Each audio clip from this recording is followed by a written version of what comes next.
या कुन्देन्दुतुषारहारधवला या शुभ्रवस्त्रावृता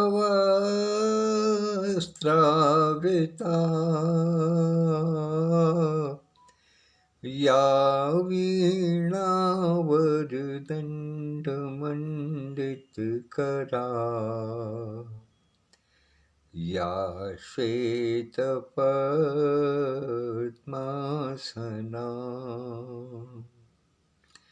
या ब्रह्माच्युतशङ्करप्रभृतिभिर्देवैः सदा वन्दिता सा मां पातु सरस्वतीः भगवती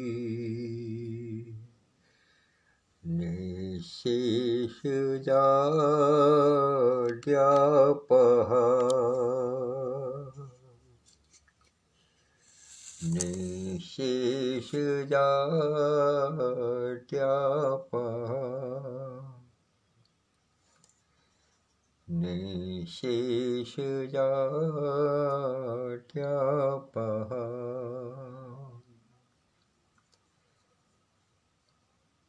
वीणा वादनी माता शारदा के चरणों में प्रणाम निवेदित करते हुए आज का अंक प्रस्तुत कर रहा हूँ।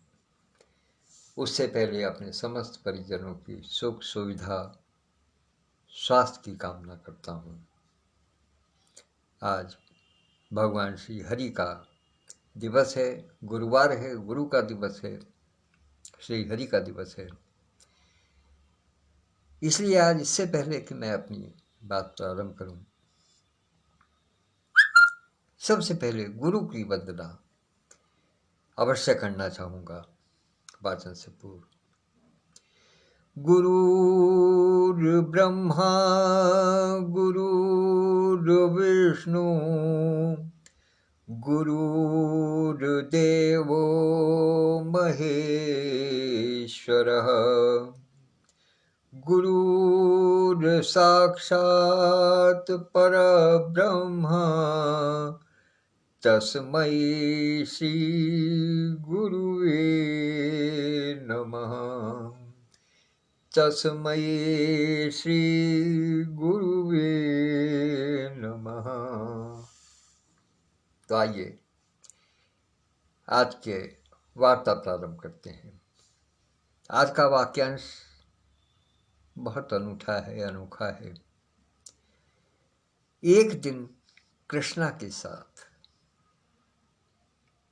आज भगवान विष्णु का दिवस है। राम और कृष्ण श्री हरि के अवतार हैं। इसलिए एक कल्पना कीजिए कि एक दिन हम कृष्णा के साथ, भगवान श्री कृष्ण के साथ उनका अनुभव करते हुए, केवल हृदय में नहीं, अपने साथ अनुभव करते हुए, स्थूल रूप में अपने साथ अनुभव करते हुए यदि हम जिएंगे तो हमारे व्यवहार में, हमारे कार्य में किस किस प्रकार के परिवर्तन होंगे, वो जानना बहुत आवश्यक है। मैं समझता हूं इसमें किसी प्रकार का किसी को भी कोई संदेह नहीं है कि ईश्वर हर समय हम पर निगाहें रखे हुए हैं। उनका सीसीटीवी कैमरा जो है वो हम सबके क्लोजअप लेते हुए हमारे सबके कार्य, मनों की भावनाओं के अनुकूल, केवल दिखाने का कार्य नहीं, मन की हमारी जो भावनाएं हैं उसके अनुकूल क्या सोच करके हम किसी कार्य को करते हैं और क्या हम कर पा रहे हैं, उसके अनुकूल जो हमारा क्लोजअप लेकर के ईश्वर के पास भेजते हैं, उससे हमारे पाप और पुण्य का, हमारे कर्म और अकर्म का निर्धारण होता है। सब जानते हैं इस बात को, इस बात से कोई भी नहीं छूट लाता। लेकिन तनिक एक कल्पना कीजिएगा, मैं अपने वाक्यांश पर ही आ रहा हूं, तनिक कल्पना कीजिएगा कि यदि कृष्णा हमारे साथ खड़े हों, हमारे साथ चल रहे हों, हमारे बराबर की कुर्सी पर विराजमान हों, और हमारे अतिरिक्त किसी और को तो दिखाई देंगे नहीं, किसी को न दिखाई देते हों,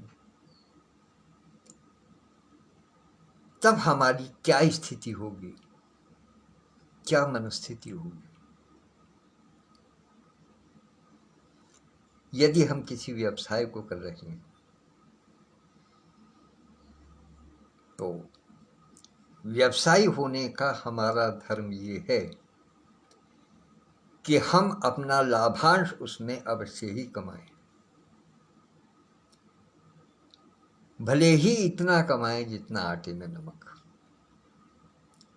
क्योंकि यदि हम उसमें लाभांश नहीं कमाएंगे तो हमारे परिवार का भरण पोषण नहीं हो सकेगा। अब छोटी सी कल्पना कीजिएगा, एक कपड़े का व्यापारी है, उसके यहाँ जब जाते हैं वो मोल भाव करते हैं किसी प्रकार से, और उसके बाद में फिर जब ग्राहक जब ज़्यादा मोल भाव करने लगता है तो व्यवसायी ये कह देता है कि सर मुझे तो इतने का ही पड़ा है, तो मैं इतने में कैसे दे सकता हूँ, इतने कम में मैं किस प्रकार से दे सकता हूँ। क्योंकि व्यवसायी जानता है कि हर ग्राहक की क्या नियत है, वो ग्राहक की नियत को पहचानता है, उसकी आंखों की भाषा पढ़ता है। तो निश्चित रूप से जो उसको जितने पैसे में उसको कोई वस्तु, कोई कपड़ा प्राप्त हुआ है, वो उससे आगे बढ़ा करके बताता है कि मुझे इतने में पड़ा है। क्योंकि वो जानता है कि यदि इतना भी दे जाएगा तो भी मेरा काम हो जाएगा, इसलिए वो वहां झूठ बोल जाता है। लेकिन यदि बराबर की गद्दी पर भगवान कृष्णा बैठे हुए हैं, जो मुझे दिखाई दे रहे हैं और किसी को नहीं दिखाई दे रहे, और मैं जान रहा हूं कि वो बैठे हैं और मुझे देख रहे हैं और मैं उनकी तरफ को देख रहा हूं, तो क्या ये संभव है कि मैं झूठ बोल जाऊं कि जो चीज़ मुझे 200 रुपये में प्राप्त हुई है उसको मैं 250 रुपये बता दूं? दूसरी चीज, अगर मैंने उसको वास्तव में बता दिया कि ये मुझे 200 रुपये की मिली है, तो सामने वाला 200 रुपये से भी कम देने की इच्छा रखेगा, और यदि 200 भी दे जाएगा तो मेरा तो व्यापार चौपट है। भगवान के सामने झूठ बोल नहीं सकता, भगवान बराबर में बैठे हैं। मेरा परिवार कहाँ जाएगा? इस प्रकार की बहुत छोटी छोटी बातें होती हैं जिसमें आदमी को किसी लालच की बात नहीं है, लेकिन अपने भरण पोषण के लिए, अपनी बात को, अपना एक स्तर बनाए रखने के लिए, अपने परिवार के भरण पोषण के लिए उसको छोटा मोटा इधर उधर करना ही पड़ता है। लेकिन यदि पक्का आस्तिक है और उसके बगल में उसको भगवान बैठे हुए दिखाई देंगे तो उसकी जिह्वा कांप जाती है झूठ बोलते हुए।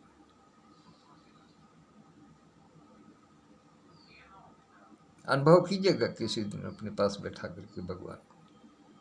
वैसे तो सब कहते हैं कि मेरे मन में भगवान है, मैं भगवान से बहुत डरता हूँ और सारे काम अच्छे करता हूँ, लेकिन जरा बताइएगा क्या स्थिति होगी। आप रास्ते में किसी को परेशान करके आ रहे हैं, किसी को गाली दे करके आ रहे हैं, हमेशा की आपकी आदत है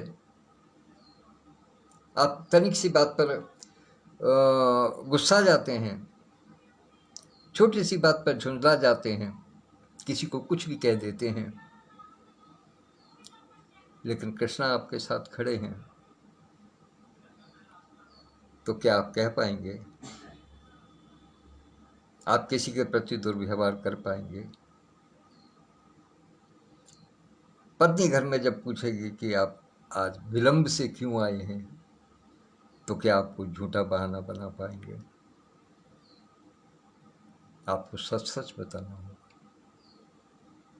और सच बताने में हो सकता है कि आप फंस जाएं। इसलिए आप कहते भले ही हो कि कृष्णा मेरे साथ है, मैं कृष्णा के साथ हूँ, हर समय साथ है, हर पल मेरे साथ है, सांस सांस में साथ है, लेकिन ये केवल मानने के लिए, जानने के लिए नहीं है। क्षमा कीजिएगा, बहुत कटु बात कह रहा हूँ। व्यावहारिक रूप से ये संभव ही नहीं है कि आप उस सत्य की लीक पर चल सकें, भगवान को अपने बगल में अनुभव करके, अपने साथ स्थूल रूप में अनुभव करके, जिस लीक पर चलकर आप अपना व्यवहार करते रहे हैं। कुछ बिल्लों की बात मैं छोड़ देता हूं। निश्चित रूप से अभी संसार में ऐसे लोग हैं जो कि हर कार्य को बड़े नाप तोड़ करके और बिल्कुल यही अनुभव करके करते हैं कि हाँ, ईश्वर हमारे बगल में बैठे हुए हैं। हर कार्य, हर बात को बोलने से पहले वो इस बात का अनुभव करते हैं, चाहे वो छोटी हो कि बड़ी हो। और यदि ऐसा 10%, बहुत ध्यान दीजिएगा मेरी बात को, यदि 10% लोग भी, 10% मानव भी यदि इस बात का अनुभव करने लगे कि ईश्वर स्थूल रूप से हमारे साथ में है, तो मैं समझता हूँ इस दुनिया में जितने भी व्यभिचार हो रहे हैं, या जितने भी दुष्कर्म हो रहे हैं, जितने भी पाप हो रहे हैं, जितने भी व्यभिचार बढ़ रहे हैं, वो सब समाप्त हो जाएंगे। सारा भ्रष्टाचार मिट जाएगा, क्योंकि जब ये लगेगा कि भगवान पास में है तो रिश्वत कैसे मांगूं, या रिश्वत कैसे लूं। जब आप अपने अधिकारी के सामने रिश्वत नहीं मांग सकते किसी से, तो फिर भगवान पास में होगा तो क्या रिश्वत मांगी जा सकती है? आप किसी अपने घर के बड़े के सामने किसी लड़की के साथ में, किसी कन्या के साथ में, किसी स्त्री के साथ में दुर्व्यवहार नहीं कर सकते, तो जब आपको पता हो कि भगवान मेरे बगल में चल रहे हैं, तो क्या हिम्मत हो सकती है कभी?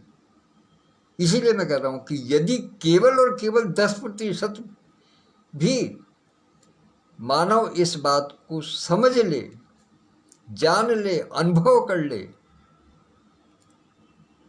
कि ईश्वर मेरे साथ में खड़े हुए हैं, स्थूल रूप से मेरे साथ चल रहे हैं, मेरे साथ बैठे हैं, मेरी हर बात को सुन रहे हैं, मेरे हर कार्य को देख रहे हैं, और मैं जो करूँगा उसके अनुसार ही मुझे फल मिलेगा, तो सारी समस्या हल है। फिर कुछ भी गलत नहीं होगा, संसार का नक्शा दूसरा होगा। जितना व्यभिचार है, जितना भ्रष्टाचार है, जितने दुष्कर्म हैं, जितनी विलासिता है, विलासिता भी समाप्त हो जाएगी, क्योंकि फिर जब ये दिखाई देगा कि भगवान अपने पास में खड़े हुए हैं, तो फिर हम क्या जानेंगे, हम कैसे इस बात को स्वीकार कर पाएंगे? नहीं कर सकते। तो इसलिए मेरा अनुरोध है, जीवन भर नहीं, जीवन भर की बात छोड़ दीजिएगा, ये बहुत लंबी बात हो जाएगी। केवल एक दिन, मात्र एक दिन,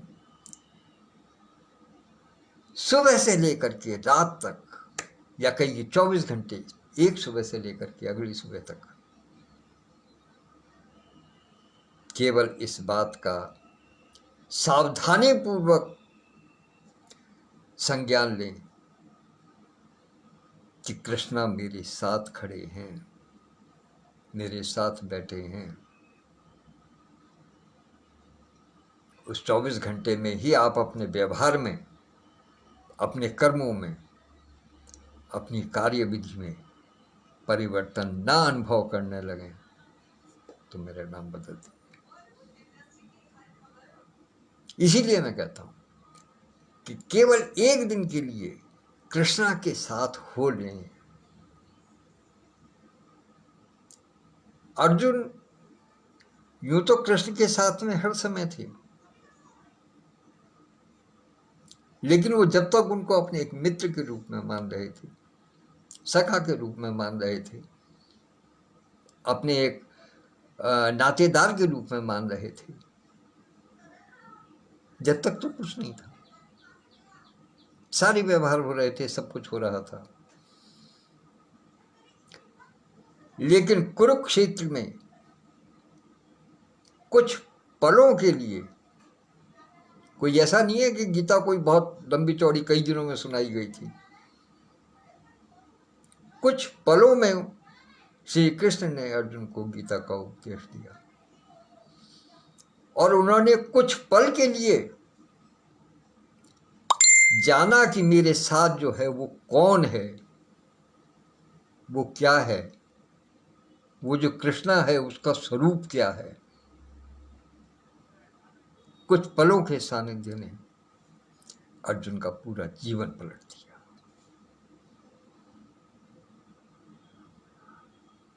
अर्जुन भले ही गांडीवधारी थे,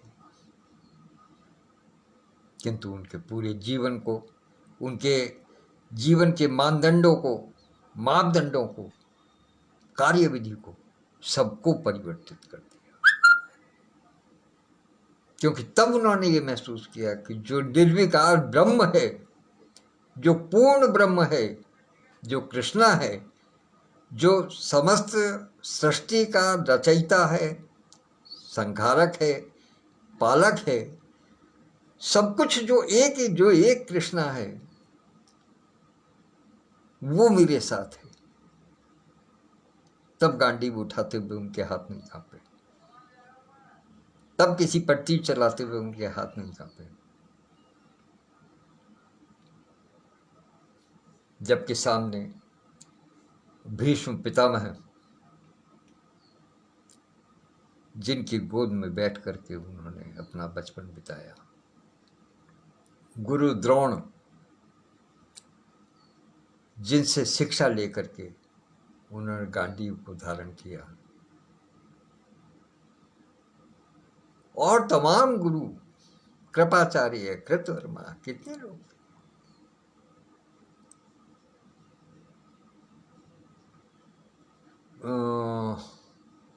दुर्योधन जैसे बलशाली 100 भाई, थोड़े बहुत नहीं, एक दो नहीं, 100 भाई, कर्ण जैसा धनुर्धर, जिसके विषय में ये कहा जाता था कि उससे बड़ा धनुर्धर कोई है ही नहीं। अर्जुन और कर्ण की हमेशा से इसी बात की अदावत थी, यही सिद्ध नहीं हो पा रहा था कि श्रेष्ठ कौन है, सर्वश्रेष्ठ कौन है। वो कर्ण सामने था, लेकिन इन सब के बावजूद भी, क्योंकि अर्जुन को पता था कि कृष्णा मेरे साथ है, तो उस पल भर का कृष्णा का साथ, वो पल भर की कृष्णा की अनुभूति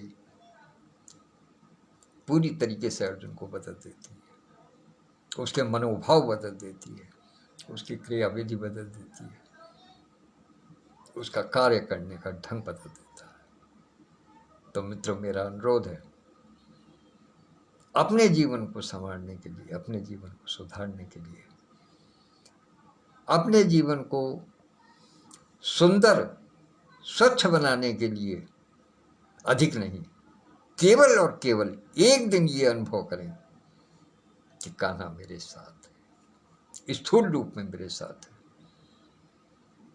निश्चित रूप से जानिएगा जीवन का उद्देश्य, जीवन के लक्ष्य और जीवन का पथ अलग ही दिखाई देने लगेगा। इन्हीं शब्दों के साथ मैं अपनी वाणी को विराम देता हूँ और उपस्थित होने के लिए आदरणीय त्रय डॉक्टर विद्युत प्रभा चतुर्वेदी मंजू दीदी, डॉक्टर सत्यप्रकाश पांडे जी और आदरणीय विधुभूषण त्रिवेदी जी, तीनों की उपस्थिति को सादर नमन करता हूँ, प्रणाम करता हूँ और आशा करता हूँ कि आप सब अपने अपने स्थान पर स्वस्थ होंगे, प्रसन्न होंगे। और आदरणीय विधुभूषण त्रिवेदी जी से विशेष रूप से कहना चाहूँगा कि बहुत लंबी साहित्यिक और आध्यात्मिक यात्रा के पश्चात आप कल पुनः अपने निवास, मूल निवास पर शुक्लाखेड़ा धाम पहुँचे हैं। जननी जन्मभूमि स्वर्गादपि गरीयसी, उस भूमि की चंदन रथ को अपने माथे से लगाना चाहता हूँ, मुझे अनुमति प्रदान करें। उस धाम को शीश झुकाते हुए आपका वंदन करता हूँ और आपके सुंदर स्वास्थ्य और सुखद आगामी यात्रा की शुभकामनाएं प्रेषित करता हूँ। इन्हीं शब्दों के साथ मैं अपनी वाणी को विराम देता हूँ। तो शांताकारं भुजगशयनं पद्मनाभं सुरेशं विश्वाधारं गगनसदृशं मेघवर्णं शुभांगं लक्ष्मीकान्तं कमलनयनं योगिभिर्ध्यानगम्यं वन्दे विष्णुं भवभयहरं सर्वलोकैकनाथं वन्दे विष्णुं भवभयहरं सर्वलोकैकनाथं।